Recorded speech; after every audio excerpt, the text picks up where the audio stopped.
Okay, this is a function. We will solve it using Desmos calculator. So function is 4x squared minus 50x plus 126. The given equation defines the function f.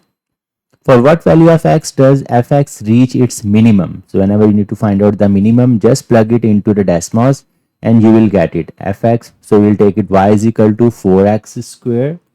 Y is equal to 4x to the power 2 minus 50x plus 126 minus 50x plus 126. Okay, so there you go. This is our minimum value. Okay, that is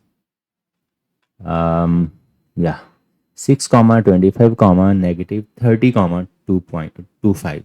All right, 30.25.